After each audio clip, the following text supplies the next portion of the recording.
Hi everyone, it's Kirsten here from You Matter. Today I'm going to be talking to you about how we can have good mental health whilst we're staying at home. So because we're all staying at home at the moment, some of you might have been feeling a bit confused about what's going on.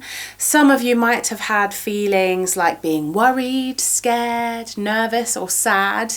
So while we're unable to do all the things that we usually do, like going to school or playing with our friends, it's really important that we do things to take care of our minds.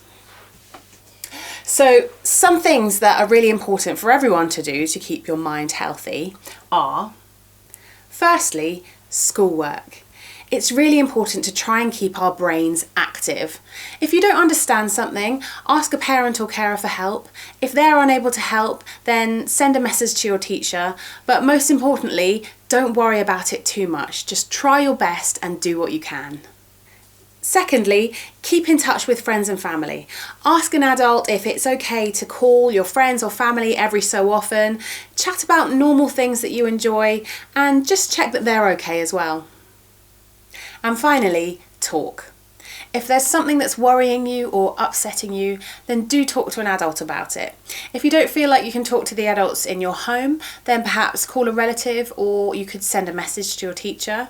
Or if you need to, you can call Childline or go to their website. So if you're not feeling so good, I've got some suggestions on things you could do to try and help yourself feel a bit better. The first one is going outside.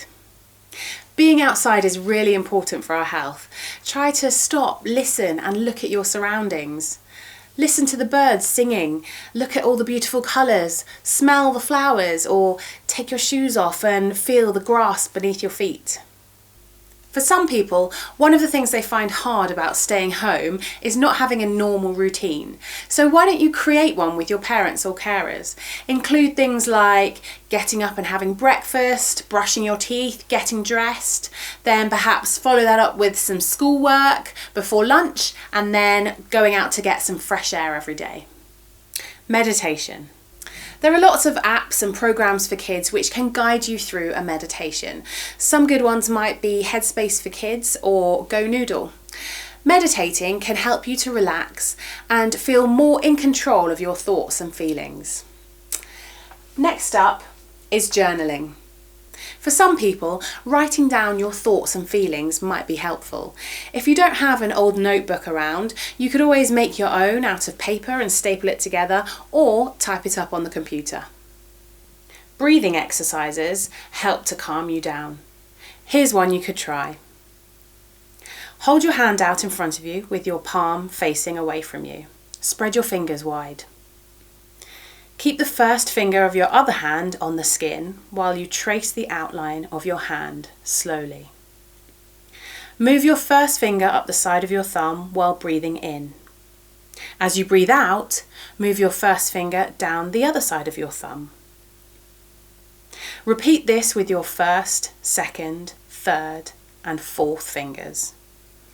Each time breathing in as you trace up the side of your finger, and breathing out as you trace back down the other side of your finger.